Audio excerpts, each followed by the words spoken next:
Chromosomes.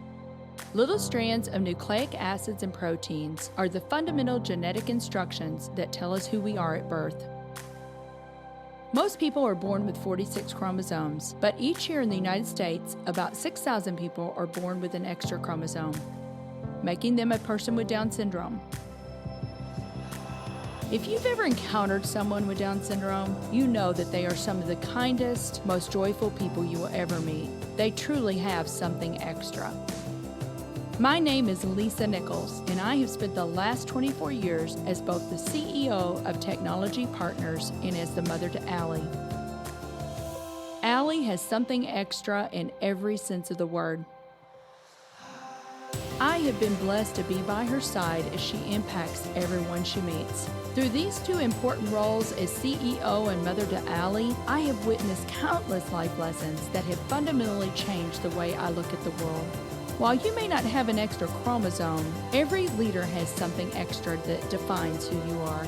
Join me as I explore the something extra in leaders from all walks of life and discover how that difference in each of them has made a difference in their companies, their families, their communities, and in themselves.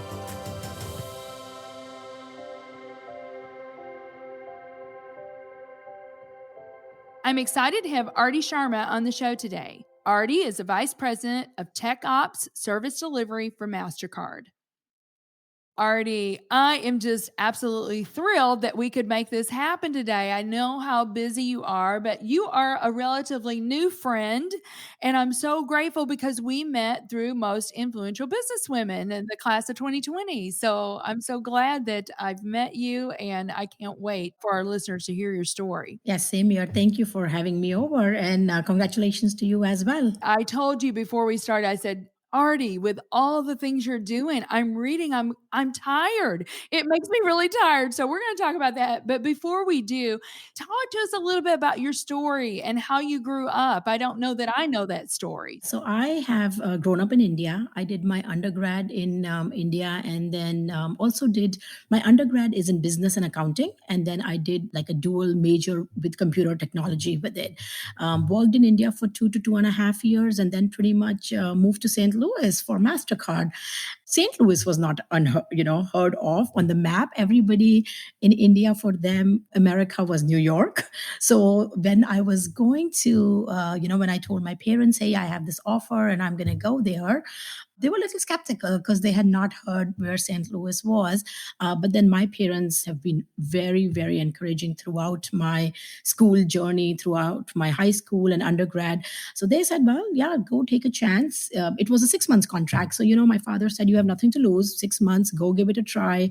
If it doesn't work, we're there for you. So that kind of helps you take that leap forward because you have a strong foundation back home. But that 6 months never ended, I guess. I'm here since 2000, and now this is home. I have 2 boys here. I'm married, and I have been at Mastercard since then. Yes, and you've had a great career there, Yes. right? So tell us just a little bit about that journey. I mean, and then we'll get into what you're doing today. But you started out, I believe, as Contractor. a contractor. Yep.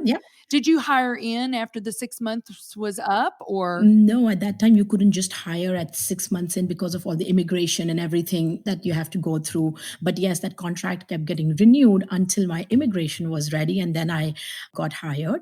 When I got hired, I was the lead developer in the data warehousing. So I was in the data warehousing space, surrounded by data.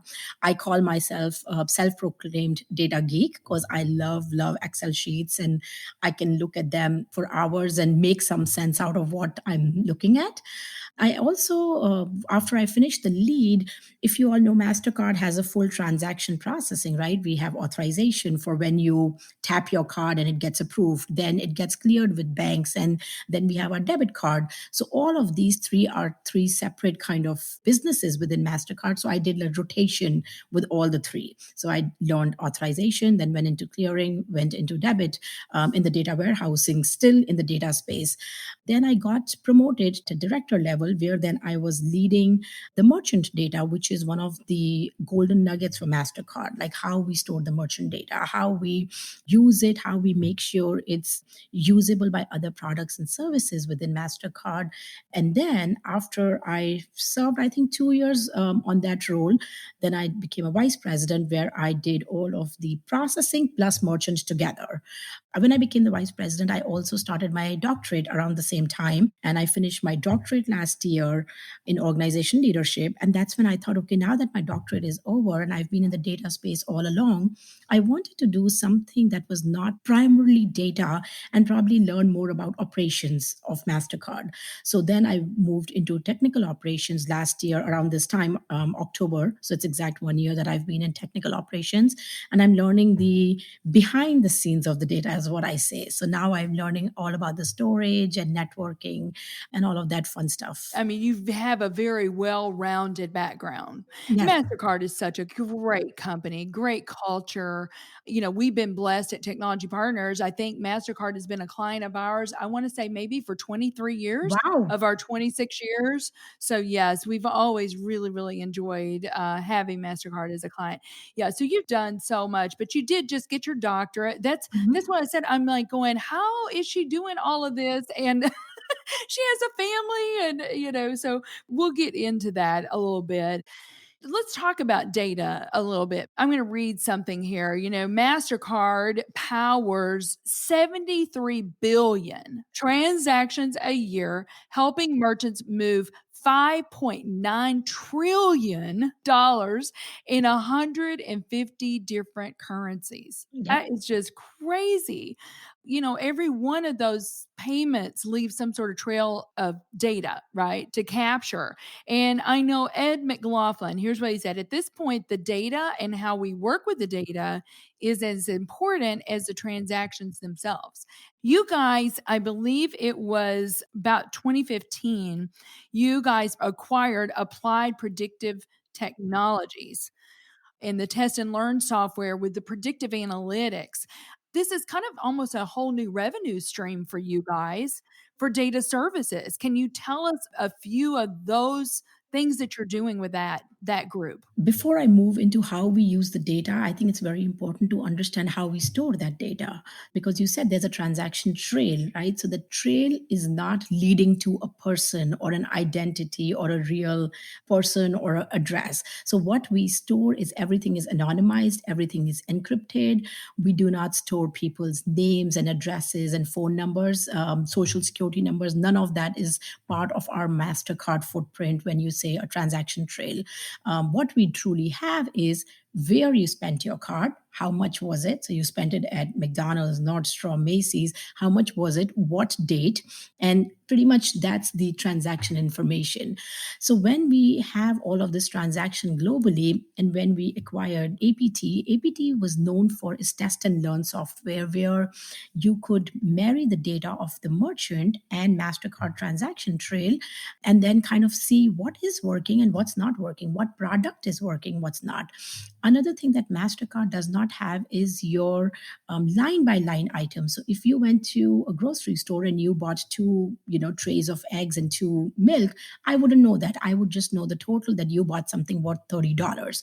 But when I work with merchant directly, they have all of that information.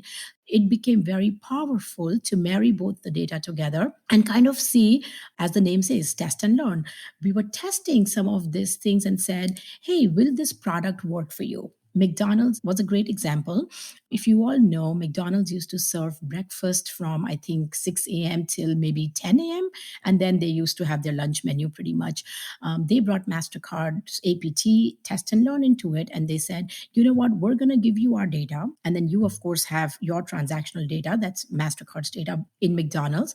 Why don't we put it together and see what are we missing? How can we change this strategy for revenue growth? So based on a lot of data analytics, Mastercard Mastercard suggested, you know what, you're serving your breakfast only till 10 a.m. Why don't you try doing it all day long? Because you're open pretty much 24 hours. Try it all day long. And the good part about test and learn, and it's not like you have to try it across all the McDonald's location globally, right? You could specify, pilot it into one or four or five locations, see what the response is. And when you see the response, you can say, wow, this is working, or no, this is not working, or this is not working in my menu. I should take this out.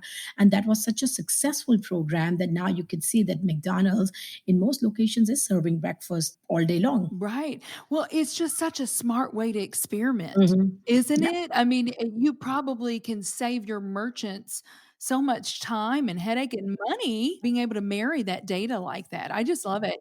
That's really kind of become a whole nother revenue stream. So, besides just the revenue stream, we use data for good. I think I would like to take keeping St. Louis as an example. So, data for good is where we are using data to help back into the community, right? We had a lot of data from baseball stadiums when you purchase items there and you're buying inventory, or football and ice hockey, all of that was happening. So then what Mastercard did was, when the ice hockey finals was going to happen here, so we worked with Washington University as well, and with their data analytics capability and Mastercard's data for good and our brain, we kind of did an analytics on how much will the revenue in the St. Louis city be if the finals is happening in St. Louis, and then what if Blues win, how much will that generate after, when you do all of those fun parties and parades in downtown, how much of that will happen.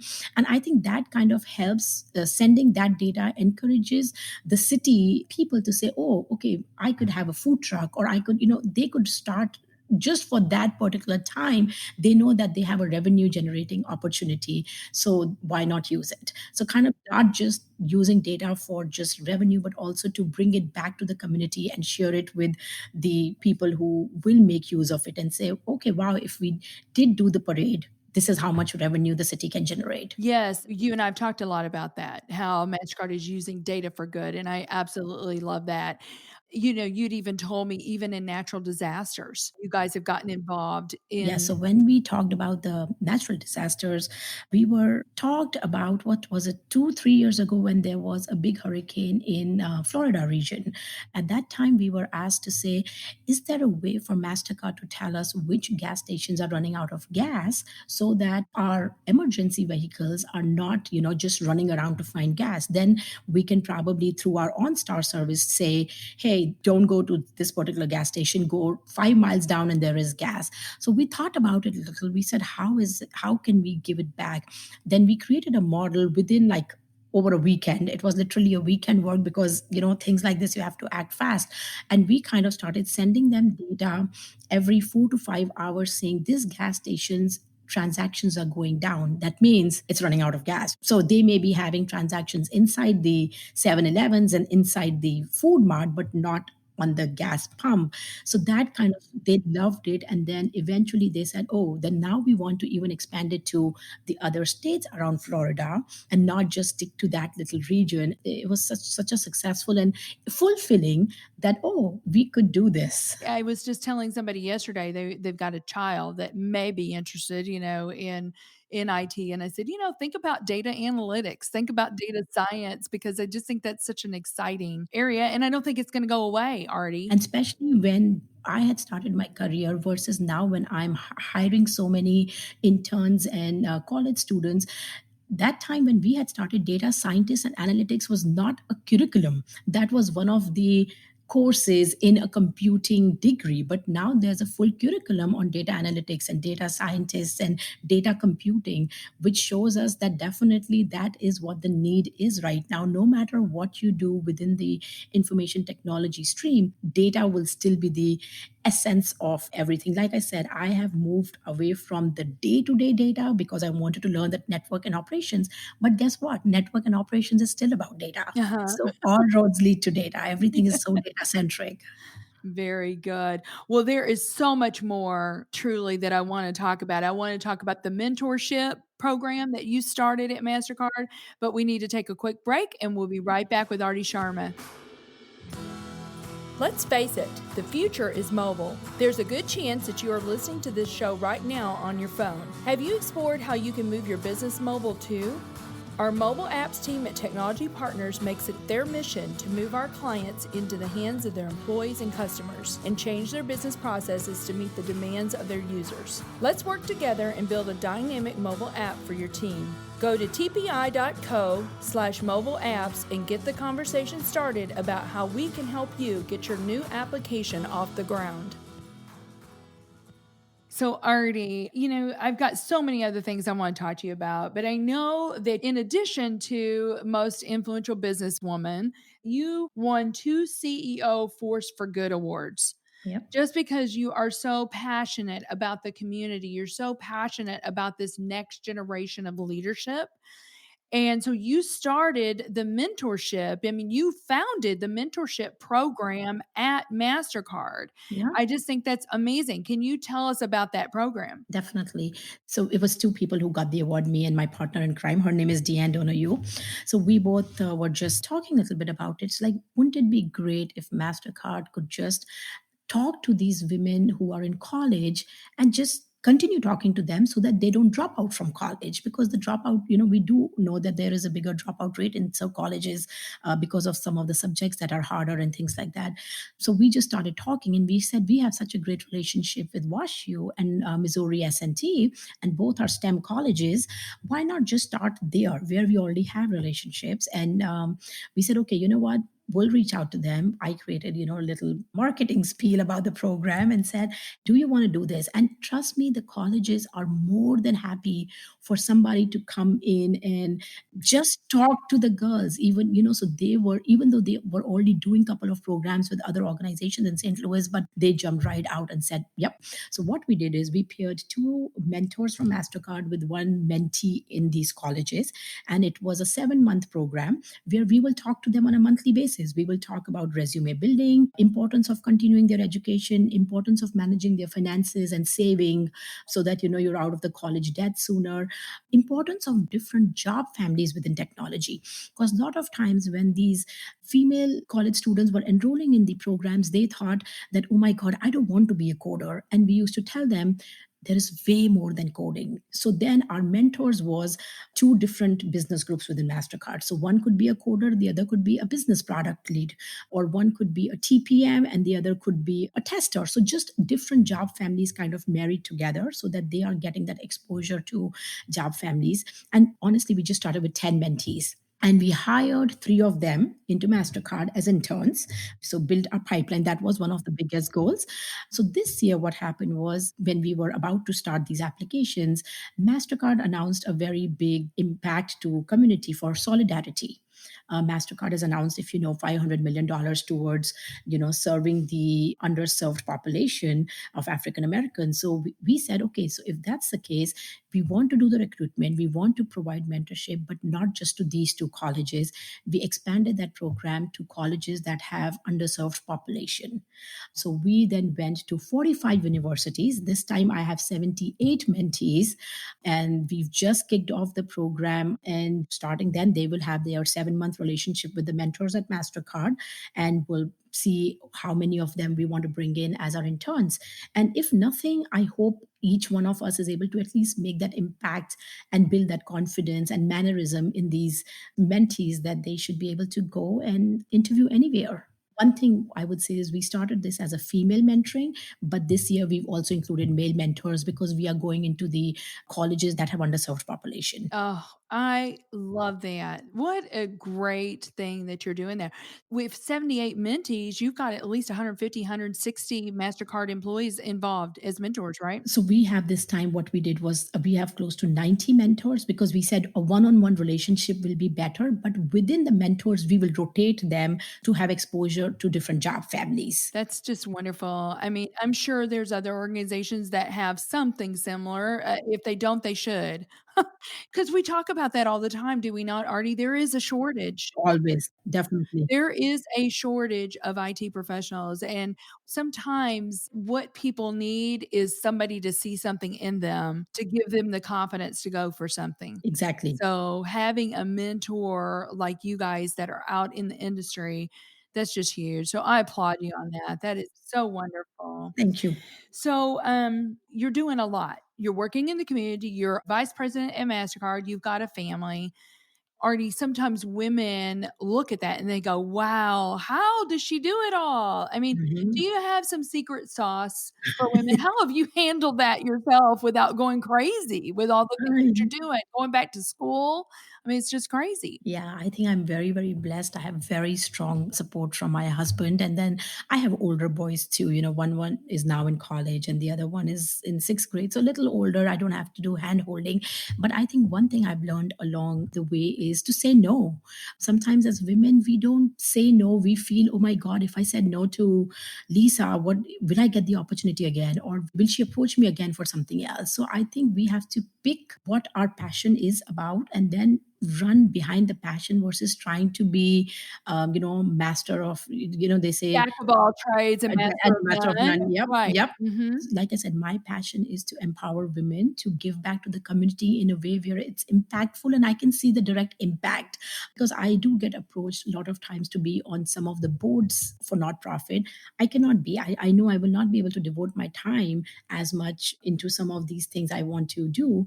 And especially given that our mentorship program is gone to that level this year with almost 80 mentees, I want to be able to focus there and provide a formal structure to it, get proper sponsorship. It needs to be excellent. If Exactly. you are spread too thin, you cannot make that particular program excellent, right? Exactly. And then it should be repeatable that tomorrow, if I'm not there, I should be able to hand it over to somebody and say, here, go run with it. So I want to formalize it versus trying to spend time everywhere. So I think one big lesson or advice I would give is I think we need to learn to say no, pick what we truly want to do and what we are passionate about versus trying to put our hands into too many things. Yeah, I completely agree with that. And someone asked me recently to do something for an organization. And I said, "Well, precisely what is it that you need?" They discussed with me what they needed. And I said, "Let me try and help you in a different way. I will make some connections for you." Yeah. How about that? Because sometimes it's the connections. They don't even know who to go to, right? So, without me being on the board or, I was able to help them in that way. So I can't commit, right? And we can't commit to everything. That's for sure. So I know COVID, has been awful, but I say it all the time. There have definitely been some silver linings. And one of the silver linings, I think, for many of us is number one, we've got to spend more time with our families. We've eaten more family dinners together. I mean, it's that part has just been beautiful and just such a great joy. But then people have also learned some new skills during COVID. And I know for you, there's a new skill that you just have been working on. And tell our audience about that. Yeah, so I think, as you said, COVID definitely brought a lot of families together because this would have been our last year with our older son because he was going to go to college. So we were very blessed to be able to play board games and, just be together as a family because there were no other after school activities to be done after 3 p.m. So we all had a lot of time on our hand. Cooking was a big thing. Did a lot of cooking, learned new things, a lot of failures. A lot of burnt dishes. But what I really did was I started learning piano. Both my sons were learning piano since they were 3 and 5 years of age. So, they were already doing the virtual lessons. And one day I thought, you know what? Can I try? I asked their teacher and I said, Kelly, can I try once? Because I know how to play. In India, it's called harmonium, where you play only with the right hand and not the left. So I kind of knew that. Trust me, it was very hard to start using the left side very differently. So after the first month, I thought I do want to do this because it's challenging me to do and use my hand that I never used that much because now you're thinking differently and you're using your hand in a very different way. So I said, I want to continue doing that. So it's 3 months now. I did my first recital last Sunday. It was out in the open. My son definitely was not very happy about it that I have a recital. He said, "You will be the oldest. Nobody's mom has ever done the recital." And I said, "That's okay. Then maybe your friends will like it, and maybe someone else's mom can start learning piano." And then he was like, maybe that's a good idea. I said, "Yeah, so hopefully." So I think I kind of had to talk him into it, but he was not very pleased that I am doing recital in his age group. Right. Oh, I love it. Yeah, I love it. Well, they say, there's certain things really that keep our mind very sharp, it is. and learning a musical instrument is one of those. I think Yeah, learning a foreign language is another, working crossword puzzles. These are all things, right. but here's the thing, we never should stop learning. Not at all. I always tell my kids, the day you stop learning, that's when you will get old. So don't go by the age, go with your learning capabilities. And then he laughs at me. So, but that is true. The day you stop learning, stop reading, I think that's when you will start deteriorating. Yes, great advice. So this is something extra. So as you think about all the different leadership qualities, and we know that leaders, there's a lot of qualities that are needed, right? And a lot of traits, but what do you believe is the something extra that every leader needs? This is should be all the time, but given the current pandemic situation, I think a leader should be very empathetic, and as our CEO always says, should maintain their decency quotient, right? They should always have that DQ in them. That should be there, something extra. Go that extra mile for your employee, for your peer. They may have a sick child at home, they may have a sick parent at home that they're taking care of. That something extra is needed now more than ever. I think it's said that when we are fortunate enough that we have more than enough, I think it's time to build a longer table than a higher fence. And I strongly believe in that. Be empathetic and be decent, So say that again. Build a longer table, not a higher fence. not a higher fence. Oh, that is so beautiful. And who coined that? Do you know? Do you know? No, I read so many books. This is not my quote. I read it in a book, but some things retain, and this is just one of them. That if you are fortunate, I mean, we're all fortunate. We have jobs. There are people who have lost their jobs, so just be decent to people. There's no reason to be rude. I so agree with that. That's beautiful. Thank you. So well said. Well, Artie, is there anything coming up, that you want our listeners to know about and how they can get involved? Yeah, definitely. So we have November 17th. It's a CIO summit, and there we will talk a little bit more about data for good and some of our partnership with Mastercard and Washington University that we're doing together. Very good. And I'm sure that they could reach out to you if they want more Definitely. information on that. Sure. Well, Artie, this has been so much fun. Thank you so much for making the time to be on the show today. I know that your story is going to resonate and our listeners are going to love it. So thank you so much for sharing your story. Thank you, Lisa, for having me. This was a lot of fun. Thank you for listening to today's show. Something Extra with Lisa Nichols is a Technology Partners production. Copyright Technology Partners, Inc., 2019. For show notes or to reach Lisa, visit tpi.co/podcast. Don't forget to leave a review on Apple Podcasts, Google Play, or wherever you listen.